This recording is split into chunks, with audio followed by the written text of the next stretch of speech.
Hello അസ്സാം വലൈക്കും welcome back to my channel. അപ്പോൾ പുതിയൊരു വ്ളോഗിലേക്ക് എല്ലാവർക്കും സ്വാഗതം. അപ്പോൾ ഇന്ന് 2 ദിവസത്തെ നോമ്പിൻ്റെ വിശേഷങ്ങളാണ് കേട്ടോ ഷെയർ ചെയ്യുന്നത്. നമ്മൾ സ്ഥിരമായിട്ട് നോമ്പിന് പുട്ട്, ഇടിയപ്പം, പത്തിരി, ബിരിയാണി അങ്ങനെയൊക്കെ തന്നെയല്ലേ ഉണ്ടാക്കുന്നത്.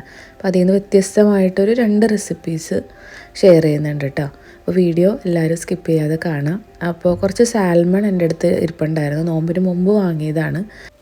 അപ്പോൾ ഇനി അത് ഫ്രീസറിൽ ഇരുന്നിട്ടുണ്ടെങ്കിൽ ശരിയാവില്ലല്ലോ. അപ്പോൾ അത് വെച്ചിട്ട് എന്തെങ്കിലും നോർമലി നമ്മൾ ഒലിവ് ഓയിലിൽ ജസ്റ്റ് ഒന്ന് സോട്ട് ചെയ്ത് ഫ്രൈ ചെയ്ത് കഴിക്കലാണ് ചെയ്യാറ്. അപ്പോൾ നോമ്പിന് അങ്ങനെയൊന്നും ചെയ്തിട്ടുണ്ടെങ്കിൽ ശരിയാവില്ല, നമ്മൾ കഴിക്കുകയില്ല. ഇപ്പോൾ എന്തെങ്കിലും ഡയറ്റ് കാര്യങ്ങളൊക്കെ ഉള്ളപ്പോഴാണ് കേട്ടോ കൂടുതലും സാൽമൺ ഉപയോഗിക്കാറ്. അപ്പോൾ ഇത് അങ്ങനെ കൂടുതൽ വാങ്ങിയെങ്കിലും 2-3 കാണാതെ അങ്ങനെ ഫ്രീസറിൽ പെട്ടുപോയതാണ്. അപ്പോൾ അത് ഒരു ദിവസത്തെ മെയിൻ ഡിഷാക്കി എടുക്കാമെന്ന് വിചാരിച്ചിട്ട് ഞാനൊരു ക്രീമി സാൽമൺ കറിയാണ് കേട്ടോ ഉണ്ടാക്കുന്നത്. അപ്പോൾ ആദ്യം തന്നെ അതിലേക്ക് ഉപ്പും പെപ്പറും കുറച്ച് ലെമൺ ജ്യൂസൊക്കെ ആഡ് ചെയ്ത് നല്ലോണം ഒരു അരമണിക്കൂറോളം തേച്ച് പിടിപ്പിച്ചിട്ടുണ്ടായിരുന്നു. എന്നിട്ട് ബട്ടറിൽ ജസ്റ്റ് അതൊന്ന് സോട്ട് ചെയ്ത് ഫ്രൈ ചെയ്തെടുത്തിട്ടുണ്ട്. ഒരു 4 to 5 മിനിറ്റ് മാത്രം മതി. എന്നിട്ട് സെയിം പാനിലേക്ക് തന്നെ കുറച്ചുകൂടി ബട്ടർ ഒഴിച്ചിട്ട് നല്ലവണ്ണം ഗാർലിക്ക്, ഒരു 5-10 ഗാർലിക്ക് നന്നായിട്ട് ചോപ്പ് ചെയ്തിട്ട് അതും ഒന്ന് വഴറ്റി അതിലേക്കൊരു ചെറിയ ഒനിയനും വഴറ്റിയെടുക്കുന്നുണ്ട്. അതും ഒന്ന് കളറ് മാറി വരുമ്പോൾ നമ്മളതിലേക്ക് കുക്കിംഗ് ക്രീമാണ് കേട്ടോ ആഡ് ചെയ്യുന്നത്. വേണമെങ്കിൽ ഫ്രഷ് ക്രീം, തിക്ക് ക്രീം, ഏത് ക്രീം വേണമെങ്കിലും ആഡ് ചെയ്യാം. എൻ്റെ അടുത്ത് കുറച്ച് കുക്കിംഗ് ക്രീം ഉണ്ടായിരുന്നത്. അപ്പോൾ അതും കുറച്ച് ക്രീം ചീസ് ഇരിപ്പുണ്ടായിരുന്നു. അപ്പോൾ അത് ഒരു 2 ബോക്സ് അതും ആഡ് ചെയ്യുന്നുണ്ട് കേട്ടോ. ഇത് നല്ലോണം മിക്സ് ചെയ്ത് കൊടുക്കുക. എന്നിട്ട് ആ തിക്നെസ് ഒന്ന് ബാലൻസ് ചെയ്യാൻ വേണ്ടിയിട്ട് കുറച്ച് പാൽ ഒഴിച്ചിട്ട് അങ്ങനെ മിക്സ് ചെയ്തെടുക്കുന്നുണ്ട് കേട്ടോ. എന്നിട്ട് അതിലേക്ക് വേവിച്ച് വെച്ചിട്ടുള്ള സാൽമൺ ഇട്ട് കൊടുക്കുക. എന്നിട്ട് മുകളിൽ കുറച്ച് ചെഡാർ ചീസോ മൊസറില്ലോ ഏത് വേണമെങ്കിലും ആഡ് ചെയ്യാം. പിന്നെ കുറച്ച് എരിവിന് വേണ്ടിയിട്ട് എന്തായാലും നല്ലൊരു ക്രീമി കറി ആയിരിക്കുമല്ലോ, എരിവും കുറവായിരിക്കും. ചില്ലി ഫ്ലേക്സും ആഡ് ചെയ്തിട്ടുണ്ടെങ്കിൽ അടിപൊളി കറിയാണ് കേട്ടോ സാൽമണിൻ്റെ. അപ്പോൾ ഒരു ഫിഷ് ഞാൻ ഫ്രൈ ചെയ്ത് വന്നപ്പോൾ പീസായിട്ടുണ്ടായിരുന്നു കേട്ടോ. ബാക്കി 2 അങ്ങനെ തന്നെയായിട്ട് കിട്ടിയിട്ടുണ്ട്. നല്ല വലിയ പീസായിരുന്നു. അപ്പോൾ ശരിക്കും ഈ ഒരു കറി വെക്കുമ്പോൾ അതിൻ്റെ സ്കിന്നൊക്കെ റിമൂവ് ചെയ്തിട്ട് നമ്മൾ സ്ലൈസ് ചെയ്തിട്ട് വാങ്ങാം കേട്ടോ സാൽമൺ. അതായിരിക്കും കുറച്ചും കൂടി കാണാനും കഴിക്കാനും ഒക്കെ ഭംഗി. അപ്പോൾ ഇത് ഇങ്ങനെ തന്നെ ഓൾറെഡി നമ്മുടെ കയ്യിൽ അങ്ങനെ ഉണ്ടായിരുന്നത് കൊണ്ട് ഞാനങ്ങനെ വാങ്ങിയതാണ് കേട്ടോ. എന്നിട്ട് അതിലേക്ക് കുറച്ച് ലെമൺ ജ്യൂസും കൂടി ആഡ് ചെയ്യുക. ചില്ലി ഫ്ലേക്സും ആഡ് ചെയ്തിട്ടുണ്ട് കേട്ടോ, ഞാൻ വീഡിയോ എടുക്കാൻ വിട്ടുപോയി. അപ്പോൾ അതാണ് ഈ സാൽമണിൻ്റെ ഒരു ക്രീമി കറി. ഇനി വേറെ ഏതെങ്കിലും ഫിഷ് വെച്ച് ഉണ്ടാക്കാൻ പറ്റുമോ അറിയില്ല. ഞാൻ ഒരുപാട് ഇംഗ്ലീഷ് ചാനലുകളിൽ കണ്ടിട്ടുണ്ട് ഇങ്ങനെ ഉണ്ടാക്കുന്നത്. അപ്പോൾ എന്തായാലും നോമ്പിന് ഇത് വേറെ രീതിയിൽ ഉണ്ടാക്കിയിട്ട് കാര്യമില്ല. അപ്പോൾ ഞാനൊന്ന് ട്രൈ ചെയ്ത് നോക്കിയതാണ്, പക്ഷേ അടിപൊളിയായിരുന്നു. ഒരു പ്ലെയിൻ ബസ്മതി റൈസാണ് കേട്ടോ ഞാൻ ഉണ്ടാക്കിയത്. നമുക്കൊന്നെങ്കിൽ ഗാർലിക് റൈസോ ഇത് ഗീ റൈസോ ഏതിൻ്റെ കൂടെ വേണമെങ്കിലും ഇത് കോംബോയാണ്. അപ്പോഴത്തേനും നോമ്പ് തുറക്കുന്ന ടൈമൊക്കെ ആയിട്ടുണ്ട് കേട്ടോ. ഫ്രൂട്ട്സും കാര്യങ്ങളൊക്കെ കട്ട് ചെയ്ത് വെച്ചു. ഇത് ഓൾറെഡി ഫ്രിഡ്ജിൽ ഞാൻ കുറച്ച് ഫ്രോസൺ ഉണ്ടാക്കിയിട്ടുണ്ടായിരുന്നല്ലോ. അപ്പോൾ അത് ഞാൻ ഇടയ്ക്കാണ് എടുക്കാറ്. എല്ലാ ദിവസവും എടുക്കുമ്പോൾ ഒരു മടുപ്പാണല്ലോ. അപ്പോൾ അത് കുറച്ച് ഫ്രൈ ചെയ്ത് വെച്ചിട്ടുണ്ട്.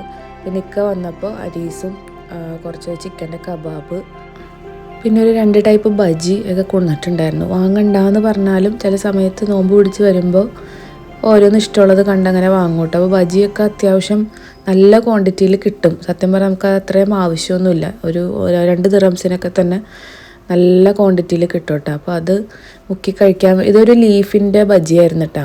അതെന്താ സംഭവം എന്ന് കറക്റ്റായിട്ട് മനസ്സിലായില്ല. അപ്പോൾ അത് മുക്കി കഴിക്കാനായിട്ട് ഈ കേർഡിൽ ഷുഗർ ഇട്ട് മിക്സ് ചെയ്യാൻ പറ്റട്ടെ, ലസ്സി പോലെ. അപ്പോൾ അതിൽ മുക്കി കഴിച്ചപ്പോൾ സത്യം പറഞ്ഞാൽ നല്ല ടേസ്റ്റ് ഉണ്ടായിരുന്നു കേട്ടോ. പിന്നെ ജ്യൂസ് അവക്കാഡോ ആയിരുന്നു. അങ്ങനെ എല്ലാം ടേബിളിലേക്ക് എടുത്ത് വെക്കുന്നുണ്ട് കേട്ടോ. ഹാറൂൻ അന്ന് നോമ്പ് ഉണ്ടായിരുന്നു കേട്ടോ. അപ്പോൾ അവൻ കളിക്കാൻ വേണ്ടി പോയിട്ട് പിന്നെ പള്ളിയിൽ നിന്ന് നോമ്പ് തുറക്കാൻ വേണ്ടിയിട്ട് അങ്ങോട്ട് പോയിട്ടുണ്ടായിരുന്നു. ഭയങ്കര ബിരിയാണിയൊക്കെ തട്ടി അനങ്ങാൻ പറ്റാതെയാണ് കേട്ടോ വന്നത്. നോമ്പ് തുറന്ന ഉടനെ ഒരു ഫുൾ ബിരിയാണി കഴിച്ചാൽ അറിയാമല്ലോ. പിന്നെ ഒരു ശ്വാസമുട്ടലൊക്കെ ആയിട്ട് ഇവിടെ വന്ന് കിടപ്പുണ്ടായിരുന്നു. അങ്ങനെ ഞങ്ങൾ 3 പേരും ഇരുന്നങ്ങനെ നോമ്പ് തുറന്നു. ഹാസിം എന്തോ വെള്ളമൊക്കെ എടുത്ത് അതിലേക്ക് എല്ലാ ഡേറ്റ്സൊക്കെ പറക്കിയിട്ട് ഫുള്ള് കച്ചറയാക്കുന്നുണ്ടായിരുന്നു. ഒരു ഗ്ലാസ് വെള്ളം മൊത്തം അവിടെ കൊട്ടിയിട്ടുണ്ടായിരുന്നു. അപ്പോൾ അത് തുടക്കലും കാര്യങ്ങളൊക്കെ കഴിഞ്ഞിട്ട് പിന്നെ 2 ഗ്ലാസ് എടുത്ത് അവിടെ കളിക്കണ്ടായിരുന്നു കേട്ടോ. പിന്നെ ഞാൻ വിചാരിച്ച് ലാസ്റ്റ് ഒരുമിച്ച് ക്ലീൻ ചെയ്യാമെന്ന് കരുതി. അങ്ങനെ ഇതൊക്കെയായിരുന്നു ഇന്നത്തെ നോമ്പ് പറ. അപ്പോൾ ക്രീമി ആയിട്ടുള്ള കറികളൊക്കെ ഇഷ്ടമാവുന്നുണ്ടെങ്കിൽ തീർച്ചയായിട്ടും ഈ സാൽമൺ കറി ഇഷ്ടപ്പെടും കേട്ടോ. എന്തായാലും ഒന്ന് ട്രൈ ചെയ്ത് നോക്ക്. കുട്ടികൾക്കൊക്കെ നേരത്തെ തന്നെ ഫുഡ് കൊടുത്ത് ഹാറൂൺ പിന്നെ ഒന്നും കഴിച്ചിട്ടില്ല കേട്ടോ. ഒരൊറ്റ ബിരിയാണി തന്നെ നല്ല ക്വാണ്ടിറ്റി ഉണ്ടാവുമല്ലോ. അപ്പോൾ ഹാസിമിനും ഹംദാനൊക്കെ ഫുഡ് കൊടുത്തിട്ടുണ്ടായിരുന്നു. ഇക്ക വന്നപ്പോൾ ഒരു 12 മണിയൊക്കെ ആയിട്ടുണ്ട്. അപ്പോഴത്തേനും നല്ല ഡ്രൈ ആയിട്ടുണ്ടായിരുന്നു കേട്ടോ. പിന്നെ ഞാൻ കുറച്ചും കൂടി പാലും ചില്ലി ഫ്ലേക്സൊക്കെ ഒഴിച്ച്, പെപ്പർ എത്ര ഇട്ടിട്ടും അങ്ങനെ എരിവ് തോന്നിക്കുന്നില്ല. ചില്ലി ഫ്ലേക്സാണ് കേട്ടോ കുറച്ചും കൂടി നല്ലത്. കുറച്ച് എരിവുണ്ടെങ്കിൽ എല്ലാവർക്കും നല്ലപോലെ ഇഷ്ടപ്പെടും.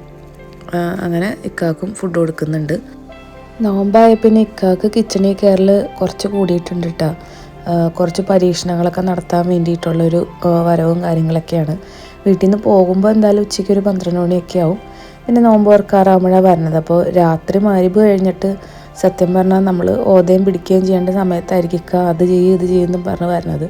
അതല്ലെങ്കിൽ ചില സമയത്ത് എന്നോട് നേരത്തെ അത് കട്ട് ചെയ്ത് വെക്ക്, ഇത് കട്ട് ചെയ്ത് വെക്ക് എന്നൊക്കെ പറഞ്ഞ് നേരത്തെ തന്നെ പറയും. ആളൊരു പ്ലാനിങ്ങോടുകൂടിയായിരിക്കും വരുന്നത്.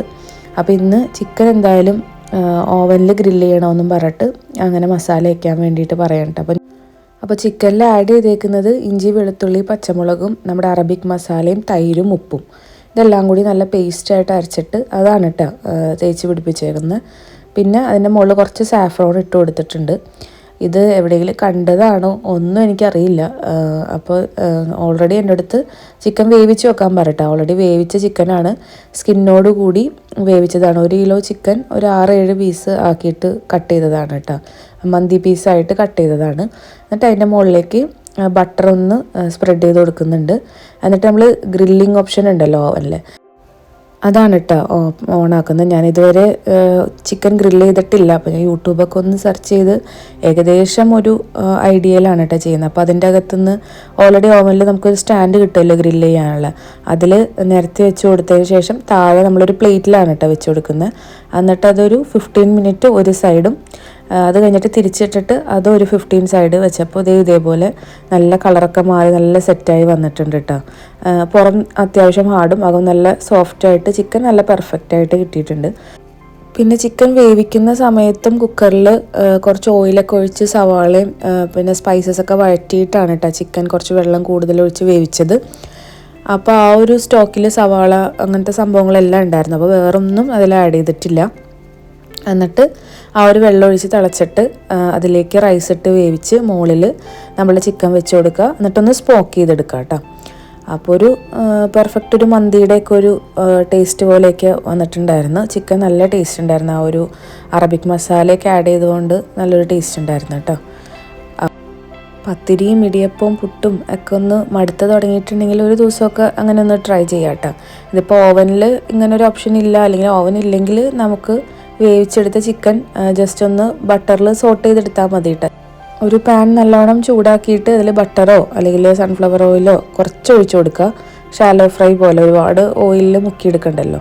എന്നിട്ട് ചിക്കനൊന്ന് നിരത്തി വെച്ച് കൊടുത്തിട്ട് തിരിച്ചു മറിച്ച് വിട്ടിട്ട് കളറ് മാറ്റിയെടുത്താലും സംഭവം റെഡിയാവും കേട്ടോ. പിന്നെ ഒരു 11 മണിയായപ്പോൾ ഞങ്ങൾ വെറുതെ ഒന്ന് പുറത്തേക്ക് ഇറങ്ങിയതാണ് കേട്ടോ. ഒരു നൈറ്റ് ഡ്രൈവ് ആവുമല്ലോ, എന്തായാലും ഫുഡൊക്കെ കഴിച്ച് വയറ് ഫുള്ളാണ്. ഇപ്പോൾ ഒരു ഐസ്ക്രീം കഴിക്കാമെന്നും പറഞ്ഞ് തൊട്ടടുത്തൊരു മക്ഡൊണാൾഡ്സ് ഉണ്ട്, അവിടെ കയറി ഒരു 3-4 ഐസ്ക്രീമൊക്കെ വാങ്ങി അങ്ങനെ കഴിക്കുകയാണ് കേട്ടോ. വണ്ടിയിൽ നിന്ന് ഇറങ്ങിയ ഹാസിം എന്തായാലും ചൊറയാക്കും. അപ്പോൾ അങ്ങനെ ഐസ്ക്രീം വാങ്ങി വണ്ടിയിലിരുന്ന് തന്നെ കഴിച്ച് പിന്നെ കുറച്ച് സ്ഥലങ്ങളൊക്കെ ഒന്ന് വെറുതെ വണ്ടി ഓടിച്ച് കറങ്ങി അങ്ങനെ ഞങ്ങൾ വീട്ടിലേക്ക് പോവുകയും ചെയ്തത് കേട്ടോ. എനിക്ക് ആ താഴെ ഇരിക്കുന്ന ചീസ് കേക്ക് കഴിക്കാൻ നല്ല കൊതിയായിട്ടാണ് കണ്ടപ്പോൾ. പക്ഷെ അപ്പോഴത്തേനും ഇത് ഓർഡർ കൊടുത്തിട്ടുണ്ടായിരുന്നു. രണ്ടും കൂടി എന്തായാലും എനിക്ക് പോവില്ല. അപ്പോൾ അതുകൊണ്ട് പിന്നെ അതങ്ങനെ സ്കിപ്പ് ചെയ്ത് വാങ്ങിയാലോ എന്നൊരു 10 വട്ടം ആലോചിച്ചിട്ടാണ് പിന്നെ വിചാരിച്ച് വേണ്ട, അത്രയും വെയിറ്റും കൂടും. അപ്പോൾ ഈ ഒരു ഐസ്ക്രീമിൽ സമാധാനപ്പെടാം എന്ന് കരുതി പിന്നെ ഹാസിമ് കംപ്ലീറ്റ് ആയിട്ട് കഴിക്കാനും സമ്മതിച്ചിട്ടില്ല കേട്ടോ. അവന് അവൻ്റെയും വേണം എൻ്റെയും വേണം അങ്ങനെയൊക്കെ ആയിരുന്നു. അപ്പോൾ ഇത്രയൊക്കെ ഉള്ളൂ കേട്ടോ ഇന്നത്തെ വീഡിയോ. അപ്പോൾ പതിവിൽ നിന്ന് വ്യത്യസ്തമായിട്ടുള്ള 2 റെസിപ്പീസ് നോമ്പിന് ഇഷ്ടമായി കഴിഞ്ഞിട്ടുണ്ടെങ്കിൽ ഒന്ന് ട്രൈ ചെയ്ത് നോക്ക്, ഫീഡ്ബാക്ക്സ് അറിയിക്കുക. അപ്പോൾ മറ്റൊരു വ്ളോഗിൽ വീണ്ടും കാണാം. ഓക്കെ ബൈ, താങ്ക് യു, അസ്സലാമു അലൈക്കും.